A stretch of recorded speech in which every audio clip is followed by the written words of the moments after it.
Adria, can I please start with talking about Bix because the last time we saw her was quite traumatic, both for her and as the audience. How would you describe her mindset in season two?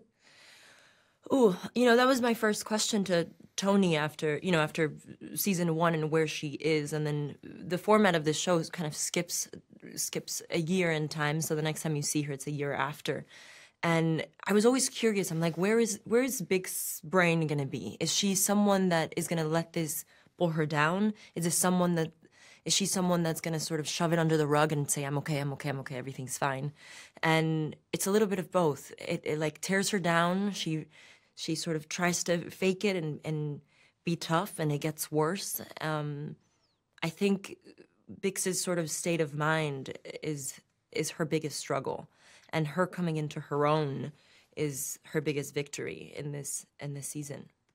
Yeah, no, definitely. And what a season it is, by the way. Congratulations to both of you because it's amazing. It's my favorite Star Wars series anyway, as was Thank Rogue you. One is my favorite movie, so Oh. it's totally up my alley. For you, Diego, now that we're getting closer to Cassian in Rogue One, I mean, we saw him go from a self-serving survivor in season one to a committed revolutionary. How does that arc proceed in season two? Well, I think yes, he really wants in at the end of season one.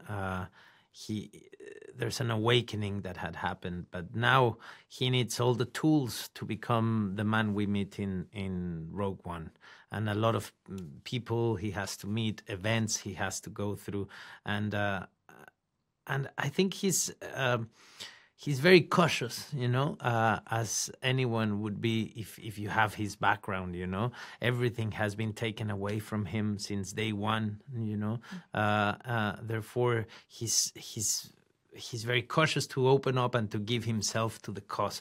Luthen is crucial. Biggs is crucial. Many characters become crucial, but I think he has to fully understand the need for change, and that's what happens in these 4 years. He goes through experiences that transform him, and we will see that.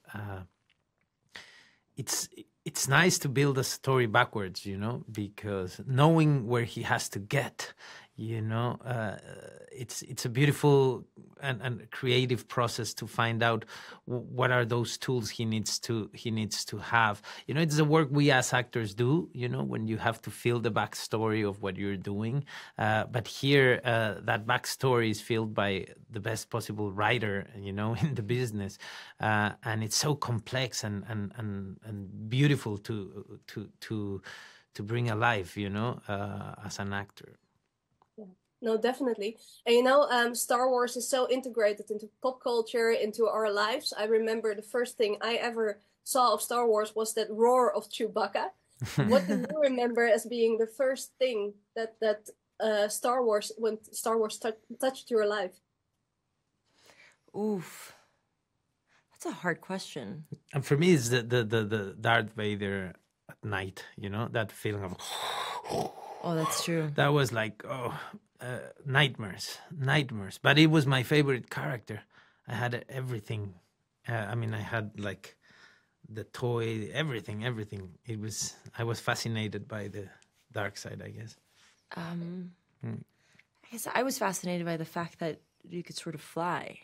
It felt so freeing, the fact that you weren't sort of stuck to the ground at all time, and you can sort of just pick up and go, especially growing up in a city like Mexico City.